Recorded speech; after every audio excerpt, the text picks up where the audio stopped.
சொல்கிறோமோ அதுபோல் நெய்யினால் மற்றவைகளுடையதான தீய சக்திகளை விலக்கும் தன்மை ஏற்பட்டு விடுகிறது. நெய்க்கு தானாகவே அது இருக்கிறது. இதை நாம் எல்லா இடத்திலும் காண வேண்டும். ஒரு பொருள் திரிப்பாக இருக்க வேண்டும் என்று தீபாவளியில் பல பட்சணங்கள் என்றால் எல்லாவற்றிலும் நாம் என்ன சேர்க்கிறோம்? அஸ்கா என்று இந்த ஊர்ல சொல்றோம், பஞ்சசாறு, சர்க்கரை சேர்க்கிறோம். சர்க்கரை சேர்த்ததுனால அந்த கடலை மாவு எல்லாமே திரிப்பார். ஒருவன் கேட்கிறான், சர்க்கரையும் ஒரு பொருள், கடலமாவும் ஒரு பொருள். கடலமாவிற்கு சர்க்கரை சேர்ப்பதனால் திரிப்பு ஏற்பட்டால் சர்க்கரைக்கு வெல்லத்தை சேர்க்க வேண்டுமா? எனவே இந்த கேள்வியை நாம் மற்ற இடங்களில் கேட்க வேண்டும்.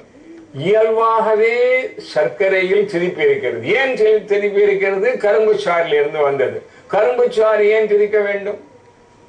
ஐயா தெரியாது ஐயா, கரும்பு சாறு திரிக்கிறது இஞ்சி சாறு விட முடியுமான்னு? அதனால இயல்பாக ஒவ்வொரு இடங்களில் ஒவ்வொரு தன்மை இருக்கிறது. அதுபோல் நெய் என்பதில் மற்றவர்களுடையதான தீய சக்தியை விளக்கும் சக்தி இருப்பதனால் இதற்கு மறுபடியும் மற்றொன்று தேவையில்லை, இவ்வாறு கேள்விகளுக்கு இடமில்லை என்று ஜோராக சொல்கிறது. மற்றொரு கேள்வி, மற்ற பொருள்கள் எல்லாம் நாம் முதல் நாள் தயார் செய்து வைத்து மறுநாளைக்கு உபயோகிப்பதில்லை. இது ஒரு பழக்கமா இருக்குது. இப்ப பல பேர் 2 பேர் உத்தியோகத்துக்கு போறதுனால வாரத்துக்கு போல சமையல் பண்ணி ஃப்ரிட்ஜில் வச்சு விடுறோம் சார், மறுநாள் சாப்பிட்றோங்கிறான். ஆனா 3 மணி நேரத்திற்கு பிறகு உணவில் உள்ளதான அந்த முழுமையான சத்தானது 3 மணி நேரம் வரைதான் இருக்கும். எப்படி பிளாஸ்கில் ஜலம் விட்டா ஒரு 7 மணி நேரம் தான் சூடு இருக்குங்கிறான் என்பதையும் கண்டுபிடித்து வேதமும் கீதையும் நமக்கு உணர்த்துகிறது. வழி இல்லை என்றால் ஏதோ செய்து விடுவோம். ஆனால் சில பூஜை பண்றோம். இன்னைக்கு ஒரு பூஜை பண்றோம், சரஸ்வதி பூஜைன்னு வச்சோங்களேன். இதுக்கு பாயசம் வைக்கணும்னா 4 நாள் முன்னாடியே பண்ணி ஃப்ரிட்ஜில் வைக்க முடியாது. அதுக்கு பழையது என்று பெயர்.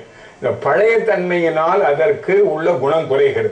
இப்பொழுது கூட ஃப்ரெஷ் வெஜிடபிள்ஸ், புதிதான காய்கறிகள் என்றால் அதற்கு 10 ரூபா கூட வைக்கிறான். ஏன்னா அது பழமை அடைய அடைய அதில் ஏதோ அந்த சக்திகள் குறைவதோடு மட்டுமல்லாமல் வேறு சில வேண்டாதது கூறுகிறது என்றல்லவா நாம் கொள்கிறோம். இதுபோல் ஒரு கேள்வி, மற்ற பொருள்களை எல்லாம் அன்று தயார் செய்து அன்றே உண்டு பண்ணி நாம் ஹோமத்தில் செய்கிறோம். நெய்யை மட்டும் அன்றுதான் தயார் பண்ண வேண்டும்னு நடக்கவே நடக்காது.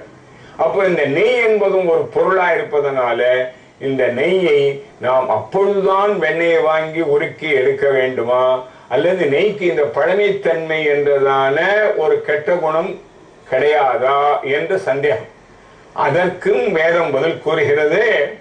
பிரம்மவாதினோ வதந்தி கஸ்மாத் சத்யாத் யாதயாமான்யன்யானி ஹவீகும்ஷி அயாதயாமமாஜ்யமிதி. ஏன் இவ்வாறெல்லாம் கேள்விகளுக்கு வேதத்தில் பதில் இருக்கிறது என்றால் வேதம் எல்லாவற்றையும் ஆராய்ந்து முன்னமே எல்லாவற்றிற்கும் பதிலையும் சொல்லி வைத்திருக்கிறது என்பதை நாம் இதன் முன் உணர வேண்டும். ஆக மற்ற பொருள்களும் ஹரிஸ் என்று சொல்கிறார்கள், ஆப்லேஷன்ஸ் சொல்லுவா. ஒரு பொருளை மந்திரம் சொல்லி அக்னியில் இடுவதா இருந்தால் அதற்கு ஹவிஸ் என்று பெயர். யாதயாமானி அந்யானி ஹவீம்ஷி, மற்றவைகளெல்லாம் பழமை அடைந்து தீமை அடைகின்றன. அயாதயாம் அமாஜ்யமிதி, இதற்கு பழந்தன்மையினால் ஏற்படும் தீமை இல்லை என்பது எதனால்?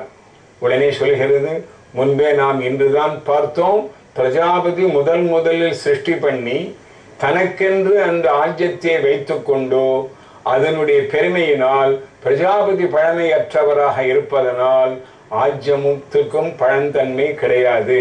எனவே நாம் ஆஜ்யத்தை கலந்து மற்றவைகளை ஹோமம் செய்யும் பொழுது ஆஜ்யத்தை விட வேண்டிய அவசியம் இல்லை என்று கூறுகிறார். இதுபோல் பல நம்முடையதான பாரம்பரிய செயல்களுக்கு விளக்கங்களை வரும் வாரங்களில் பார்ப்போம்.